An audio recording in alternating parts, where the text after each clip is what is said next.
This is Taya Graham reporting for the Real News Network. There is a 42-page statement called the Worldwide Threat Assessment of the U.S. Intelligence Community, and it is causing controversy. This is a critical report that reflects the thinking of all the American intelligence agencies on threats posed to U.S. security. But some of the key points seem to be at odds with the policies of the Trump administration, and in fact, they may exaggerate the balance of power.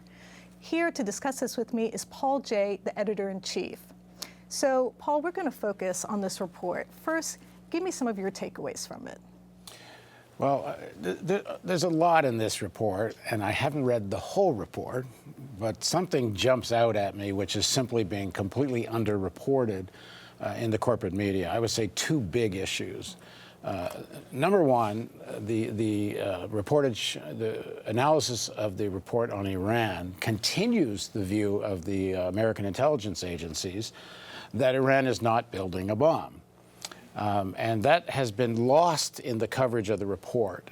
Now, you can find it in some of the newspaper reporting, but especially on CNN and MSNBC, they've been focusing on the reports talking about North Korea not really wanting to give up its bomb program.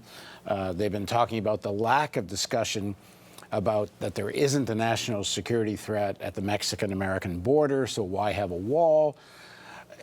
Which is all true. That's what is and isn't in the report. But it's by far not the most significant stuff in the report. And I think the most significant piece of the report is the part about Iran. You do find this to some extent in the print, and you can find it in a New York Times article, Washington Post article, kind of where the elites get their news. But where the mass audience gets their news, you barely hear that according to this report, Iran is not building a bomb, has not violated the nuclear agreement with the United States and the other European countries. And here's a quote from the report. We continue to assess that Iran is not currently undertaking the key nuclear weapons development activities we judge necessary to produce a nuclear device. However, Iranian officials have publicly threatened to reverse some of Iran's Joint Comprehensive Plan of Action commitments. That's the deal made with Obama. Let me finish. Iran's Joint Comprehensive Plan of Action commitments and resume nuclear activities that the JCPOA limits if Iran does not gain the tangible trade and investment benefits it expected from the deal. So essentially, it's the abrogation of the treaty that's causing the possibility that Iran might start to develop some kind of movement towards a nuclear weapon. So it's Trump that's created the situation that's made the world more dangerous, if in fact Iran actually even has a plan to move towards a nuclear weapon, which is entirely not clear, because and let me just say, there's a long history of American governments and certainly the media completely ignoring what the American intelligence community says about Iranian nuclear weapons. Back in 2007, there was a national intelligence estimate, which, in defiance of the Bush administration at the time, the same way this one kind of upsets the Trump administration, said that Iran had stopped building a bomb in 2003, and that there's no evidence that there was a weapons program after 2003. And as far as I understand, I'm no expert on this, but my understanding, talking to experts, that there has never been any evidence that they are building a bomb. There may be some evidence that they were approaching the potential of a breakout possibility. But even Joe Biden said, and anyone that followed this said, it would take 1 to 5 years to actually go from the breakout to actually accomplishing a bomb, which is when you listen to the Trump administration, or you listen to people like Lindsey Graham, or even people on the Democratic Party side like Chuck Schumer, and certainly Netanyahu in Israel, the idea is they're furiously making a bomb in Iran, and that even after this agreement with Obama, they were secretly making a bomb. I mean, it's really ridiculous. So if Trump and Netanyahu are absolutely disagreeing with this report, they're saying that Iran is not living up to its part of this agreement, what kind of impact is this report going to have when the Trump administration, its policies, everything he says completely contradicts it? Well, I think their approach will be the way the Bush administration dealt with the earlier national intelligence estimate, which is to bury it, to ignore it.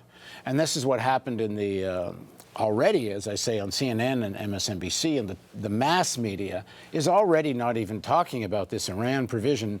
But there's an important part of the report, and we've been saying this on The Real News for a long time. They're not really concerned, they being the military-industrial complex, the foreign policy complex, the congressional foreign policy military-industrial complex. They're not really worried about a nuclear weapons program in Iran because they know there never really has been one that's anywhere near a bomb, even if they were trying, which is not clear. What they really are concerned is about Iran's regional strength, the power of Iran in the region, and it's U.S. foreign policy not to allow contending regional powers. They don't like it in the Middle East, in that area with Iran. They don't like the fact that Russia is a power in that region. They certainly don't like China as a power in Asia.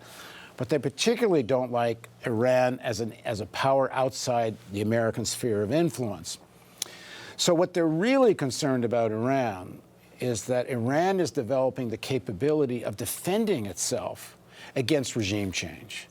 And so here's another quote from the report. Iran's ballistic missile programs, which include the largest inventory of ballistic missiles in the region, continue to pose a threat, get this, pose a threat to countries across the Middle East. Iran's work on a space launch vehicle, including on its Simorgh, I'm sure I'm pronouncing it incorrectly, shortens the timeline to an ICBM because SLVs and ICBMs use similar technologies. They don't like that Iran is developing enough ballistic missile power, not nuclear, conventional, but still formidable, that if they're attacked, the counterattack will be very significant. And those missiles might hit Saudi Arabia, those missiles might hit Israel, they might hit American bases in one place or another, but it's clearly defensive. In a million years, one cannot imagine that Iran will start firing missiles at either Saudi Arabia or Israel or an American base as a first strike. Because what happens next? There's no Iran after that. I mean, it's clear the United States, to some extent Israel, I don't know if it goes nuclear, but even if it stays conventional, there'd be little left of an Iran if there was an all-out bombing assault on Iran, which would surely follow an offensive first strike by Iran against any of the U.S. allies or countries within their sphere of influence. And that's a theme that actually runs throughout the report. The so-called adversaries of the United States, Russia, China, Iran, are actually in a defensive posture. I wanted to ask you about that because when I was looking at this report, it talks about China having defensive development and developing a second strike capability. But isn't the U.S. actually developing first strike capability? I mean, why is it being framed in this way? Here's some quotes from the report.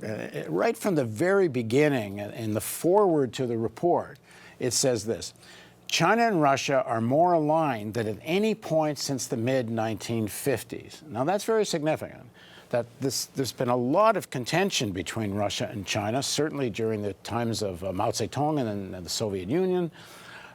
China denounced the Soviet Union, and it almost came close to war at times. And there are some disputed territories between Russia and China. The militaries have faced off against each other. There's a lot of reasons, sort of, why they could be contending, but they're not. They're becoming more allied with each other. And why? Here's what it says in the report. The relationship is likely to strengthen in the coming year as some of their interest and threat perceptions converge. Get the word perceptions, as if that's not real. And here's the next sentence. Again, the word perceptions, sort of. Particularly regarding perceived U.S. unilateralism and interventionism, as if this is only perceived. There's no real interventions going on. I mean, what's going on in Venezuela is just a perception. It's not an intervention. The recognition of the Honduran coup is not an intervention It's just a perception. I mean, you can go on in terms of The framing is very interesting. American unilateralism and interventionism, Syria, and go on and on. Anyway, let me continue reading. Perceived U.S. unilateralism, interventionism, and Western promotion of democratic values and human rights. Well, of course, that's what the United States, when they project power, it's always about democratic values and human rights. We know what that really means. It's the democratic values, the democratic right that American capital gets to go wherever it wants to go. And if American capital isn't dominant, then it's not democratic. If they really gave a damn about democracy and human rights, then how is the pillars of power in the Middle East for the United States? Saudi Arabia, where's the democratic values? Israel and the occupation, where's the democratic values? And you can go on from there. And all these nurturing of these right-wing governments in Latin America now. I mean, the new president of Brazil is threatening to be Philippines-like Duarte, and starting arrest and shooting people. And so democratic values is simply about the ability of American capital to be dominant, and they don't actually give a damn what the political institutions for the people of those countries are. It's all rhetoric. People make the argument that there really are expansionistic policies on the part of Russia and China. For example, Russia's pushing into Crimea and Ukraine, and then China actually has an economic strategy called the 2025 plan that's this huge economic push. Couldn't you make the argument they are making expansionist plans as well? Well, in general, no doubt. Okay. Russia is a capitalist power, and China is a state capitalist power. And it's the nature of big capitalist powers to expand. So in a general way, absolutely. I think Crimea is a very exceptional case. Even Kissinger said that because of the history that Crimea was kind of given by the Soviet Union to the Ukraine, and they took it back, and one can argue that it wasn't done properly or not, but it's a very exceptional story, Crimea. But as a mid-sized capitalist power, does it want to expand? Of course it does. I mean, Canada wants to expand. Canada has banks in the Caribbean. Canadian mining companies are all over South America, Latin America, completely ruining the environment, involved in developing the corrupt politics of the local oligarchies. It's in the very nature of capitalist powers of one size or another to want to expand. They're ruled by, elites and oligarchies who want to be the winning monopolies, the most successful rich people in the world. And, the Chinese billionaires compete with the American billionaires and so on. So, yeah, of course they want to expand. But at least in this historical period, it could change. The dominant power, and certainly the dominant military power, is the United States. There's simply no comparison. And none of these countries, whether it's China or Russia or Canada, have committed crimes against international law, against humanity. You can't even compare to what the United States has done. If you take the Iraq War... Well, you can't say they haven't committed crimes against international law. I'm not saying they haven't. Okay. I'm taking it to scale. Okay. You can't compare. The United States, in terms of the Iraq War, in terms of allying and nurturing the Saudis and Turkish interventions in Syria, which destroyed Syria. I mean, the U.S. policy has more or less destroyed Syria, destroyed Iraq, destroyed Libya. I mean, there's nothing, the other powers, listen, if history had been different, and it may be different, who knows what China, where the balance of forces will be in 50 years or 75 years. It's not like in some nature of the DNA that Americans are evil. It's the dominant power, and the dominant power fights to maintain its dominance.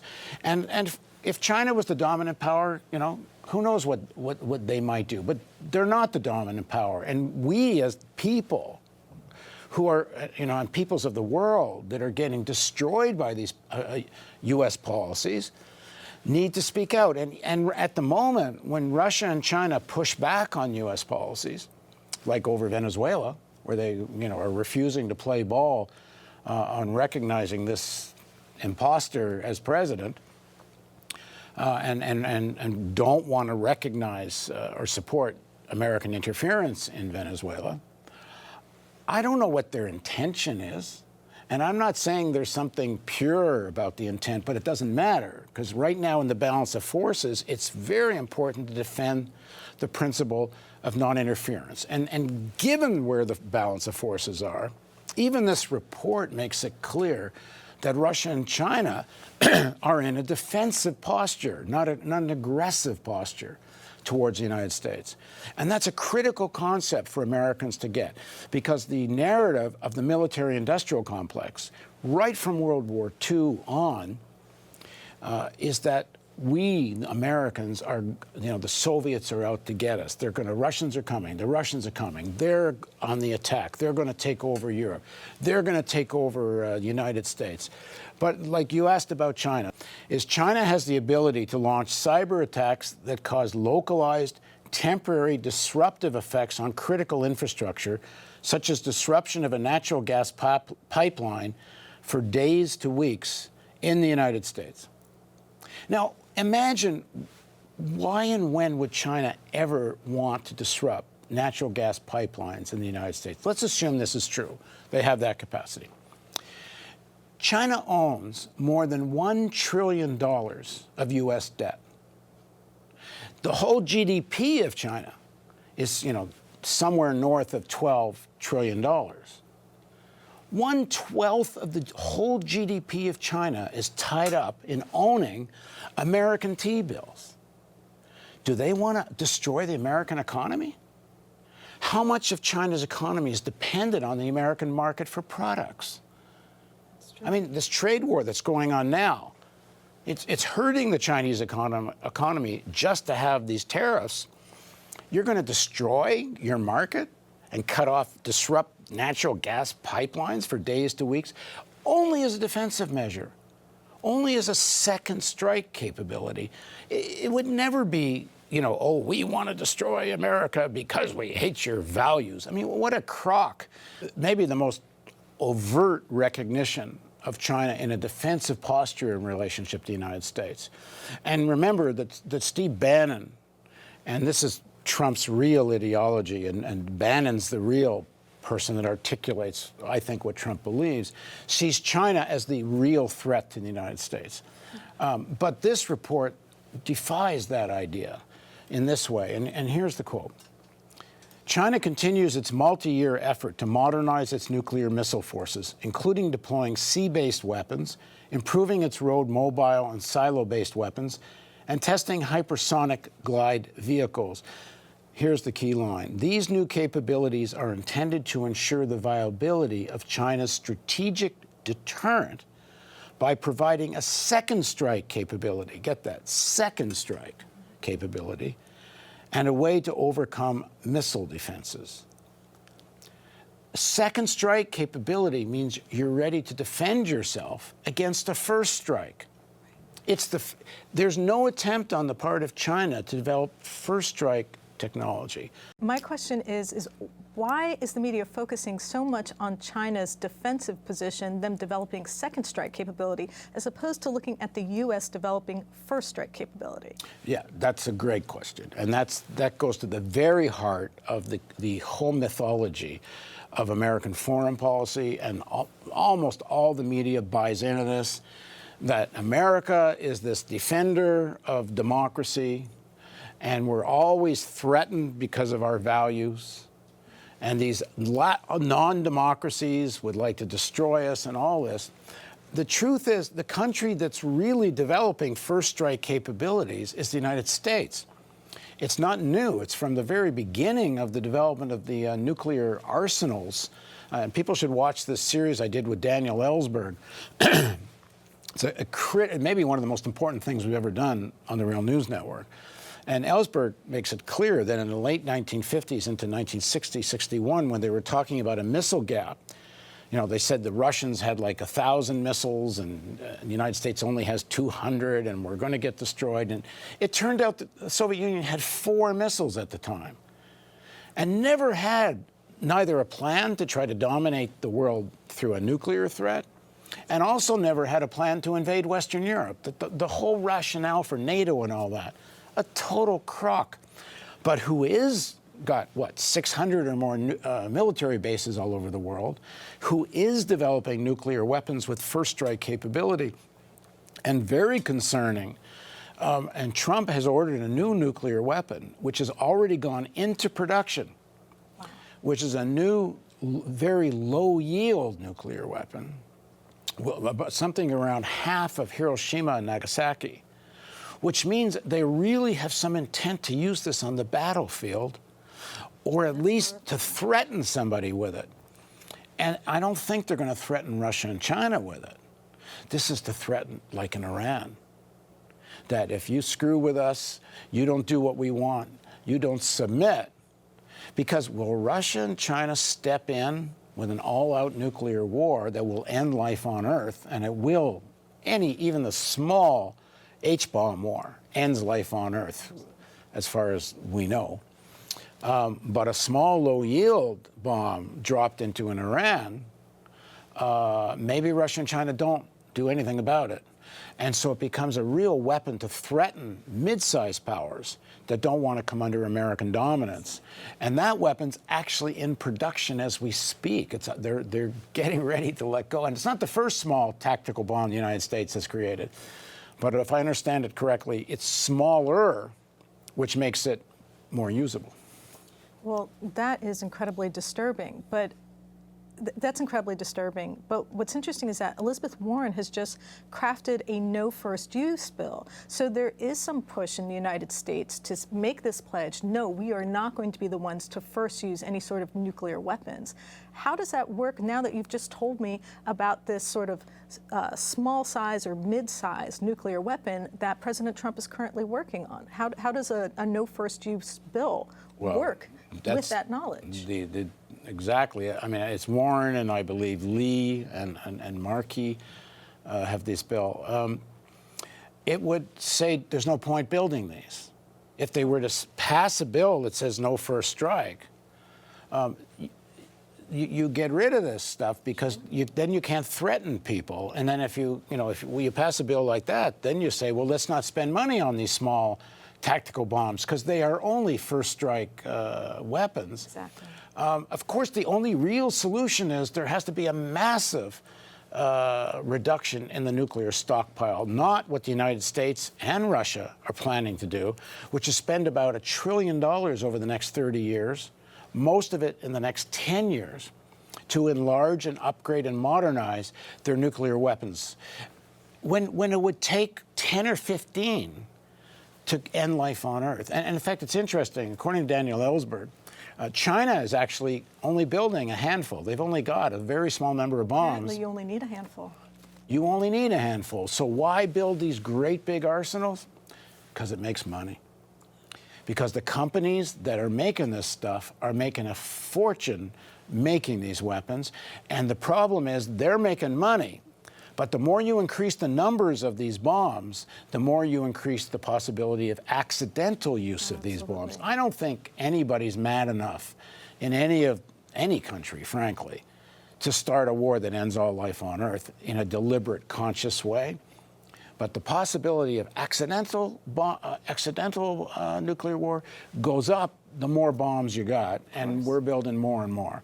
It's a very dangerous situation, and it's very good to see Warren and these others supporting a bill like that, because for a long time, people have just been in denial about the threat of this. Now, let me switch gears a little bit and ask you about Venezuela. Where does Venezuela show up in this report on security threats? Well, it doesn't. That's the whole point. And the whole idea of non-interference is you're only allowed to take measures against a country if it's threatening you. And that's why at the UN, a lot of the countries that oppose the American position on Venezuela were saying you're violating the UN Charter because Venezuela is no threat to you. Well, there's nothing in this report that Venezuela is a threat to the United States. So again, it's an aggressive posture by the United States that's the problem. Whatever the problems are in the Maduro government, it's up to the Venezuelans to figure it out.